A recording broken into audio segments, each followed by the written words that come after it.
for all you people that really don't want to connect, bridge that gap, cross over, and meet your brothers and sisters around the world, you are missing out on so much.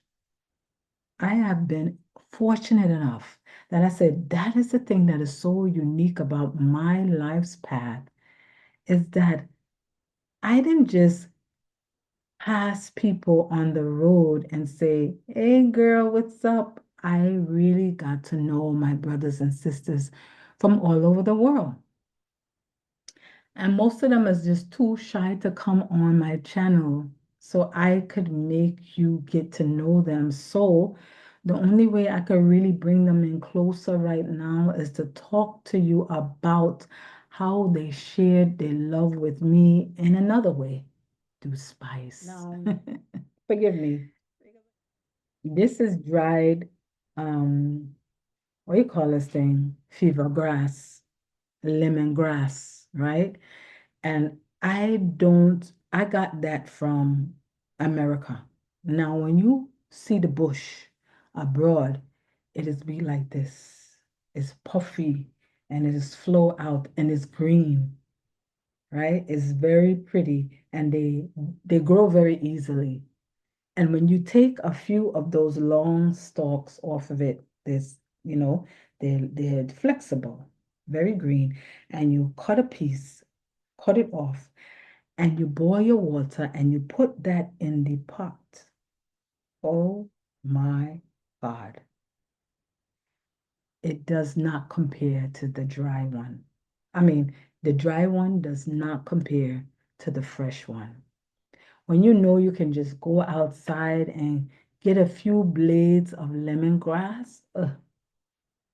I fell in love with lemongrass when I had it fresh. So I've had that dry lemongrass for a while. I just couldn't, I can't really. I think because in my mind, I want a fresh pot of lemongrass tea. I want a fresh pot. So I'm just holding on to that, trying to make it last. I just don't have faith in it. I don't. And so I have some soursop leaf. Now, I went to a function in New York. It was a vending function. Now these leaves are well dry and they're still good, well sealed. And I saw this woman selling fresh herbs from the Caribbean. And I said, whatever she have, I'm buying. Because I knew it was going to be something that I could not buy easily in America. And at the time that I bought the soursop leaf from the woman, I knew it was something good. But soursop in itself is boss. The fruit. When I first tasted soursop, I thought I died and went to heaven. And what's the other one? Neesberry. That one, when I had it in Jamaica, I thought I died and went to heaven. And when I had the soursop in Jamaica the first time, we made like a smoothie with it. And then we tried to plant a tree, a soursop tree. And I was supposed to see that thing bear, but I ain't stick around long enough to see it bear. But I really wanted to see it bear. Now, when I was in Tobago, we didn't grow soursop. No, we didn't grow. We grew a lot of stuff, but not soursop. So anyway, let me continue to tell my stories. So this right here is a boss seasoning. My friend, I went by her house. Now she's from Ghana. Oh my God.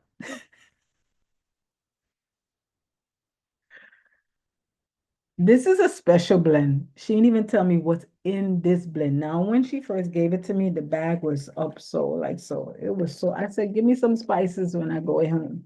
She gave me so much. She said, this is a special blend. I want to know what's inside the blend. I want to know. I don't know what's in the blend. But when you put sprinkle a little bit of that on your fish or whatever you're making, like I usually make more than anything, but I don't make meat most times, right? I will put this on my tofu if I have it every now and then. I will put this on my fish if I have fish every now and then. I don't eat a lot of fish because I don't trust American fish, or I don't trust fish from places where we don't have water nearby. See, when I was in Florida and I lived there, they would have fish market where you could look in the back and see the boat. When you're in the Caribbean, you just see the boat, or you can go to the fisherman and buy your fish fresh. So any place where we don't have fishermen around and water, I ain't too big on buying the fish. I'm just funny about it. So this blend is boss. When you put that on, you don't even have to put a lot, just a little bit to flavor the pot, right? When you're making like sauce, or you're making yeah, even when you're making like your stew, oh, you put that. Hey, what? So what else I have here? Oh, this more be back, more be back. Oh, let me see if I have my anise. Yeah, I have some anise right here. Broke up a bit, broke up, because I had this one a good while. I haven't made Morby. Am I mad? You know why I haven't made Morby? Because I love Morby. Now, Morby right here, this thing is bitter, bitter, bitter, bitter. And you know the bitter, the better. The more bitter, the better. Uh-huh. So whenever you have anything that's bitter, bitter, bitter, bitter. Now, the first time I had Morby, I believe it was from Bajans. I don't remember who put me on to Morby, but my friend mother from Trinidad, God rest her soul, Gemma Nicholas. Mm, my friend, my dear friend. She's on the other side.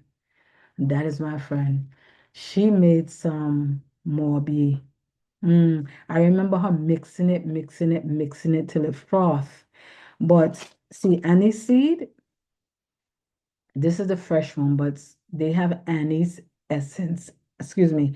They have aniseed essence, or they call it anise essence, where you don't even have to use this, but I kind of like this, but it's strong. I think with the essence, you can kind of gauge the flavor, but it only really supposed to enhance the flavor of this. But when you put the sugar, and this is the thing my friend mother told me, you have to mix the Morby until it froth. Now the froth is boss. And when you pour that over some ice, mm, ay, ay, ay. And the only reason why I don't really make Morby is because it's sugar, right? Because it's bitter. And some people say, well, you don't have to put that much sugar. What is the fun of it? It's like telling me to make sorrel and you tell me don't put any sugar in the sorrel. I can't do that. So I have a big bag of sorrel in my cupboard. And I want to make sorrel so bad, but I don't want to ruin the properties. But I love the flavor of the sugar with the spices. Buying too much into drinking sweet, sweet, sweet drinks. So that's why I make it. But I'm feeling for some more B. But it's like you gotta be so careful because you don't need plenty. You don't need plenty. You just want the bitter. You want the bitter, right? So this is what I don't know. I think it's like Barbados and Trinidad. Um, I don't really the people that I really saw really respect Morby was Bajans and people from Trinidad. And I ain't really had heard about Morby really in Jamaica. I'll be honest with you. They love their tonics. They're strengtheners and peanuts and tonic this and lung this and that. They have all kind of tonic in Jamaica. All that kind of stuff with stout and thing and all of that stuff that does work wonders. Well, let's see. I bought this curry powder in Lagos. I haven't opened it yet. I haven't opened it yet because I have so much curry that I'm using. This one have coriander, turmeric, African red pepper, ginger, cloves, nutmeg, black pepper, fennel, fenugreek, cumin, and cardamom. But this one is gonna be boss. But I haven't opened it yet. Let's see what else we have here. Oh, gum. Let's see. Hey, I have a little bit of piece here of some broke up. This is broke up, but it's oh, this is bay leaf. Now, it was made by, it said, let me see, these people, it was made by a spice company, the same people, Angel Brand, the same people that has make this Morby. Gotta have Morby. I have to make some Morby. It's time to make Morby. But these people made this bay leaf I have in this packet. But ain't no bay leaf like the bay leaf you just get fresh from the tree in Tobago. I'm sure they grow the same bay leaf in Trinidad, but I had it in Tobago. And the bay leaf is triple the size of these little tiny American bay leaf. And the bay leaf is boss. I used to put that bay leaf inside my porridge. I used to make bay leaf tea where you boil the water and you put a few leaves of bay leaf, cinnamon leaf, and let me see, the cinnamon bay leaf, I believe they have it, they call it that, and a regular one. When you put that inside the water, oh my God. And then you add some milk to it, and if you feel like it, put a little sugar, you're in heaven. I used to drink that in the morning. hmm Now, I'm going to give you a very special secret spice, pimento seed. These are pimento from Jamaica. Jamaica. Jamaica. It says pimento. I don't know if people call it seed, but these are the pimento. Now, this is a spice that I don't know anybody else to use like yards. Now, the reason why I say that is like people like try to figure out what it is about Jamaican food that's make their food so special. They could say, all right, people would say, I use everything. Hmm. And that's the thing about, what amazes me about, I mean, I love Caribbean people. I love them. And they think they are so different from each other, but they are so much alike. When you're trying to figure out, when you're making the fish and stuff, and you're trying to figure out what it is that is so distinctive about Jamaica that make their food so, you know what I'll say about them that I know about than anybody else is that they don't really bottle up. You don't see them bottle up seasonings. They use fresh seasonings. They're gonna use the fresh thyme right now. They're gonna use the fresh garlic right now. They're gonna use the fresh sweet pepper right now. The fresh whatever ginger, whatever, fresh, fresh, fresh, fresh, fresh.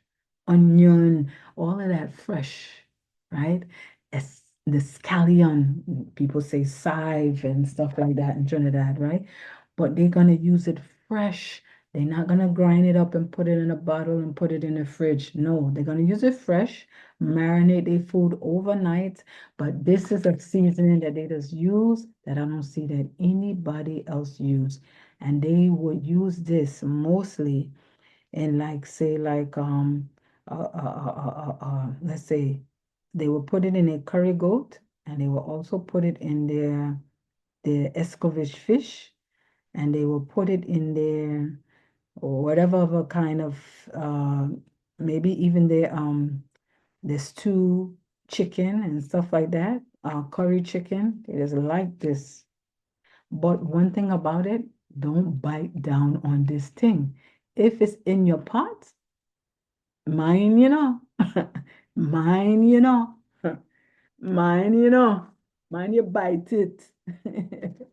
You don't want to bite into one of those things, right? Be very careful. And this is some curry powder my friend gave me from Ghana, right? And this is some kind of pepper a lady gave me from, she's in one part of East Africa. I don't remember which part of East Africa, but it was my friend, my daughter's really, really, really good friend is her mother bottled this up for me when I was leaving her house. Now, when I went over to her house and we were eating food, oh my God, that experience was like, oh my God. She was encouraging me to eat the Scotch bonnet, habanero. Some people call it habanero. Some people call it Scotch bonnet. She was encouraging me to eat that pepper whole right there.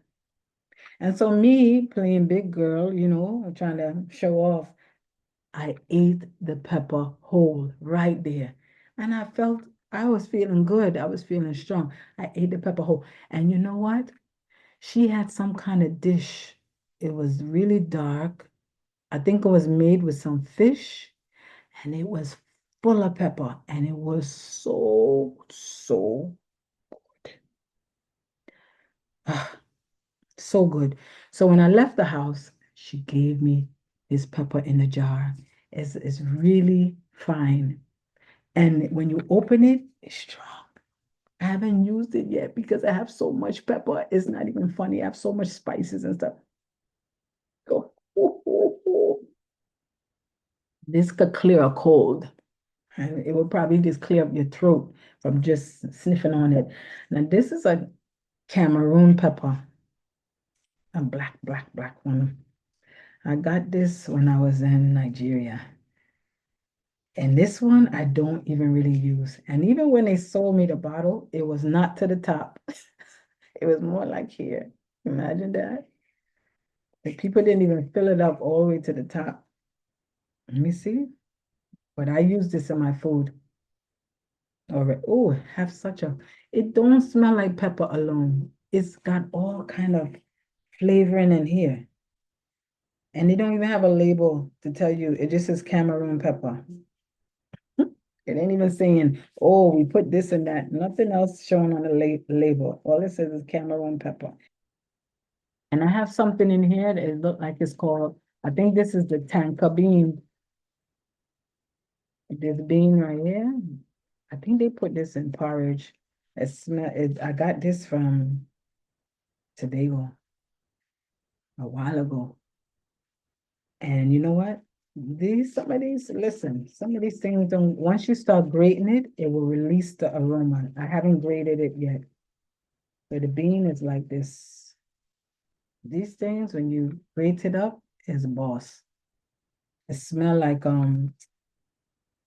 I think people will put it in like a pastry. I believe this is tanka bean.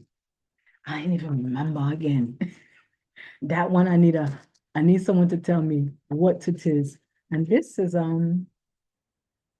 oh, well, this one is a broken up.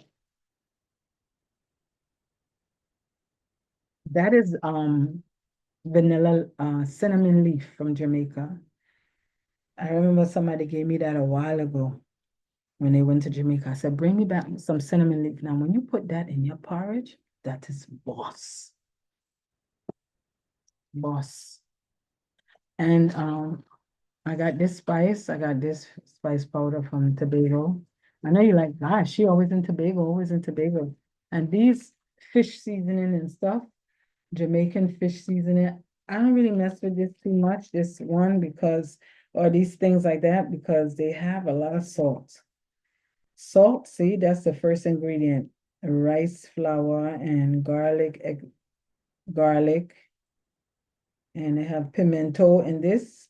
It have some good stuff in it. Because once you have pimento and a ground up seasoning, it's good. It's the salt I'm afraid of.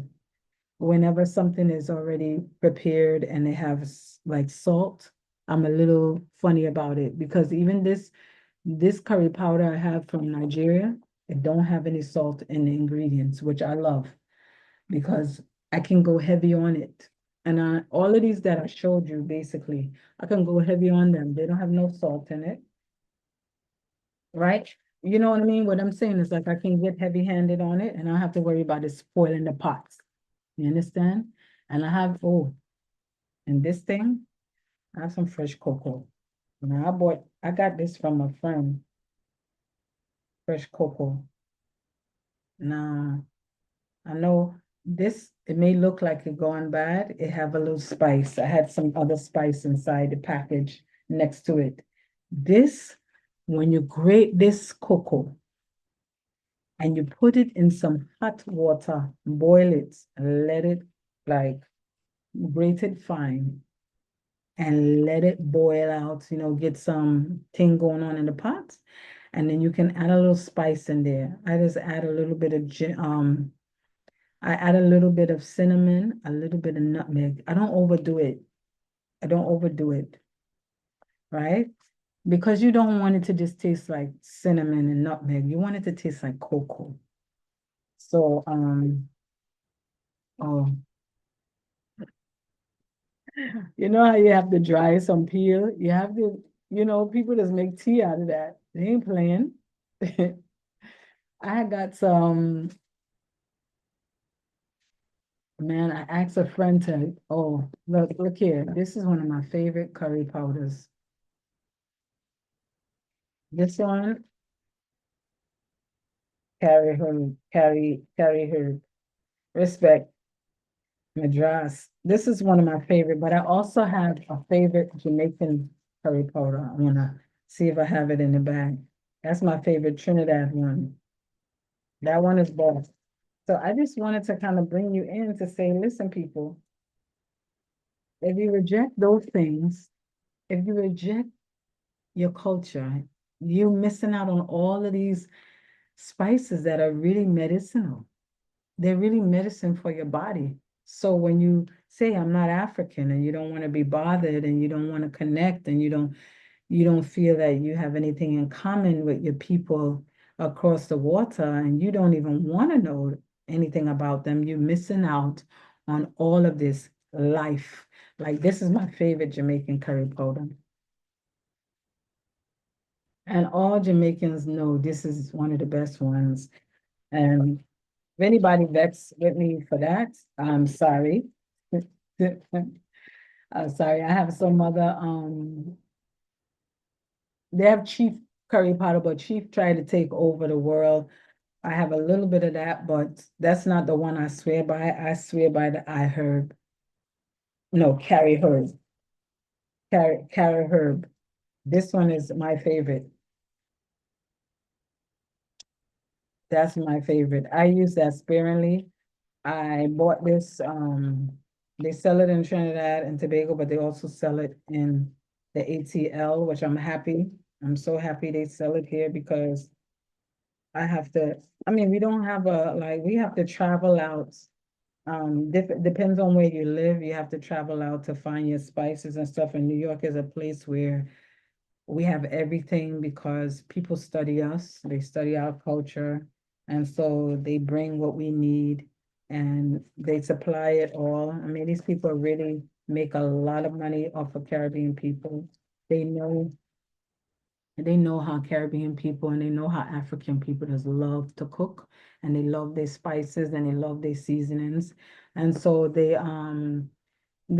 I just think they make so much money off of us, and I wish there was a way where we could make our own stuff because we buy plenty of it. If you see the marketplaces in New York, how they pile up on the weekend, I don't know if people are still able to shop like that in these times. Caribbean people have really enriched my life and brought me closer to Africa, where I didn't even feel like I needed to necessarily be on the continent to feel like I was in Africa. I could go right in Brooklyn right now and feel like I'm in Africa. I could have experiences right now in Atlanta amongst mostly people from Trinidad and feel like I'm in Africa because they gonna beat some iron. I remember